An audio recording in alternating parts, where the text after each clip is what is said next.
Baju zirah itu langsung berubah menjadi api dan menjadi gelang. Di telapak tangan Xiao Yan, dia akan memberikannya kepadamu untuk sementara agar aman.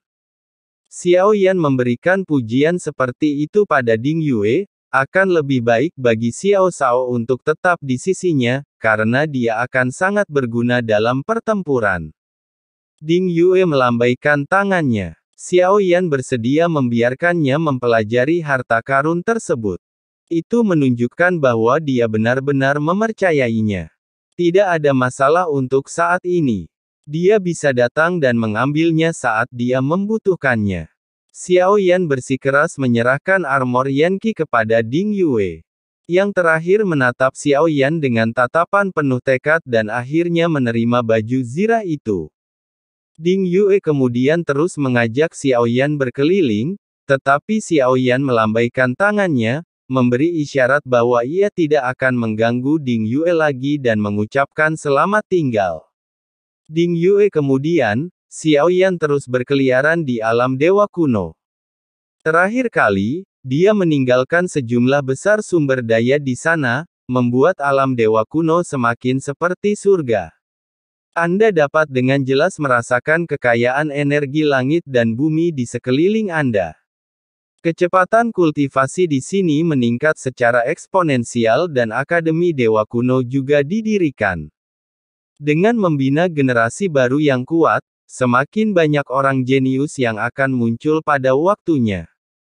Tentu saja, prasyaratnya adalah dunia dewa kuno mempertahankan siklus yang baik. Namun ini berada di bawah kendali ratu. Tidak perlu terlalu khawatir, karena saat Xiao Yan berjalan-jalan, Ye Beijing muncul entah dari mana. Halo, kamu mau kemana? Xiao Yan mengabaikan Ye Beijing, karena dia berpakaian sangat aneh dan dengan wajahnya yang cantik, dia menjadi fokus mata yang tak terhitung jumlahnya di sekelilingnya. Ye Beijing pasti membeli rok pendek di alam dewa kuno, yang memamerkan kaki putihnya yang panjang. Dengan kaki putih jenjang seputih giok hangat dan lonceng emas kecil tergantung pada tali merah di pergelangan kakinya, dia tampak seperti gadis yang suka bermain. Senyum di wajahnya memancarkan kemurnian dan keaktifan yang hanya dimiliki oleh seorang gadis muda. Xiao Yan memandang gadis yang selalu berubah di sampingnya. Sepertinya tidak ada gaya khusus, Ye Beijing bisa menjadi wanita manapun asalkan Xiao Yan menyukai gayanya. Untungnya, saat itu Ye Beijing memiliki batas-batas tertentu dan bersikap sangat bijaksana. Saat Xiao Yan tidak mengatakan apa-apa, dia hanya akan berdiri diam tanpa mengganggunya, sehingga mustahil bagi orang lain untuk merasa terganggu padanya.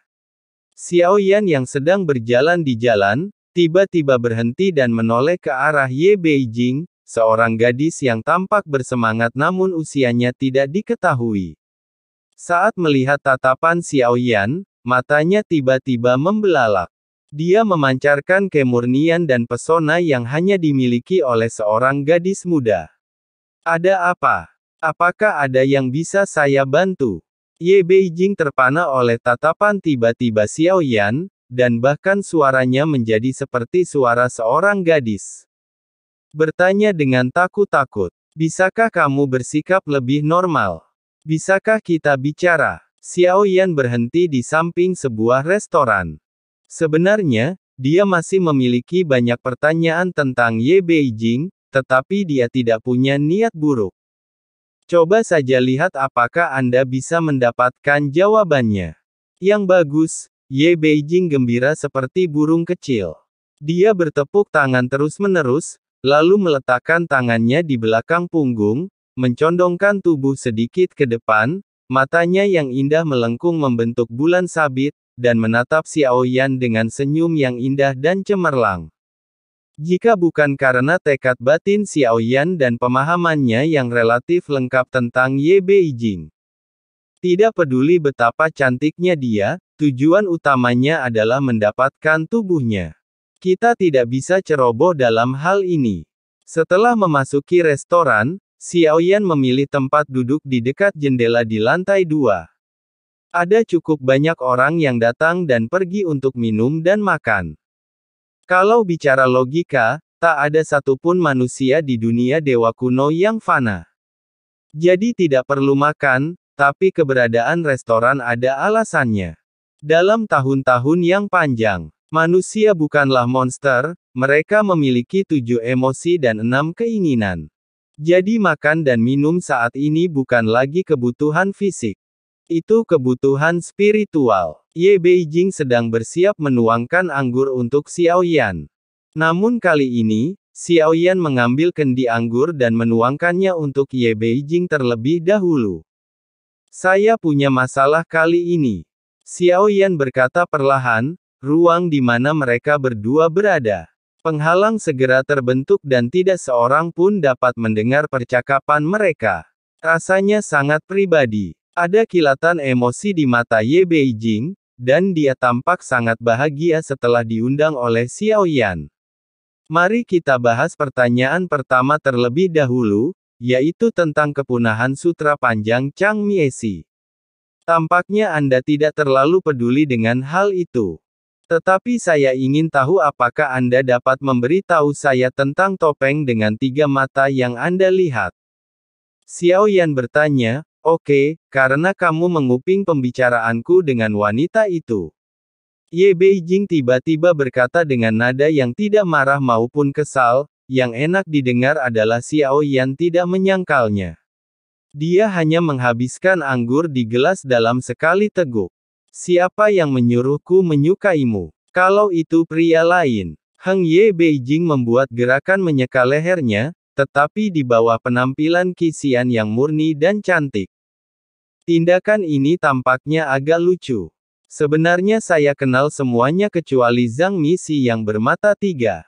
Mata Ye Beijing tertuju pada Xiaoyan. Pada saat ini, tangan Xiaoyan sangat mantap saat ia menuangkan anggur. Tidak tampak terkejut. Melihat Xiaoyan tidak menunjukkan emosi, Ye Beijing mengangkat alisnya. Bisakah Anda menjelaskannya lebih rinci? Xiaoyan mengangkat kepalanya. Makam itu setenang sumur yang damai. Sepertinya tidak tahu apa-apa tentang itu. Baiklah, kalau begitu aku akan beritahu apa yang aku ketahui. Bagaimana dengan penghancuran Si oleh Guan Yu? Saya belum pernah melihat mereka mengambil tindakan, dan ini adalah pertama kalinya saya melihat Chang Misi mengambil tindakan terhadap Anda.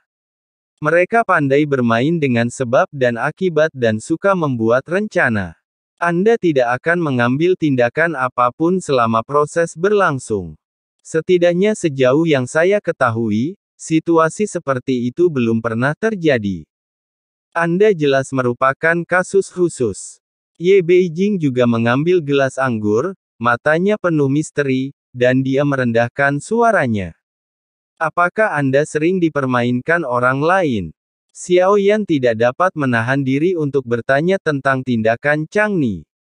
Sekarang dia mengerti secara garis besar apa yang sedang terjadi. Topeng berputar yang tertinggal bukanlah suatu kebetulan. Termasuk masuknya dia ke pertemuan Chang Miesi, semuanya sudah direncanakan sebelumnya. Namun, mungkinkah Chang Miesi bertopeng pusaran ini lebih memilih menghilang dan mempertaruhkan nyawanya hanya untuk mempermainkan Xiaoyan? Tentu saja tidak. Ye Beijing berkata dengan bangga. Xiaoyan sedikit mengernyit, lalu menatap Chang Misi dengan serius. Apakah kamu punya cara agar tidak tertipu oleh Chang Misi? Ini rahasiaku. Namun siapa yang menyuruhku menyukaimu? Itu saja, akan kukatakan padamu dengan mata indahku yang menyipit Ye Beijing. Berpura-pura misterius. Pada saat ini, Xiaoyan mengerutkan kening, merasa bahwa Ye Beijing tidak bisa mengatakan sesuatu yang baik. Jika Anda mengikuti metode yang saya katakan, saya jamin dia tidak akan bisa mempermainkan Anda. Dia adalah suatu benda, orang atau peristiwa yang membutuhkan media, dan yang harus Anda lakukan adalah mengabaikannya, apapun yang terjadi, agar sesuatu terjadi begitu saja. Tidak masalah jika orang tersebut masih hidup, jadi jika Anda tidak peduli dengan apa yang disebutnya sebagai tipuan, maka itu tidak ada artinya. Pikirkan baik-baik, apa tujuannya bermain trik?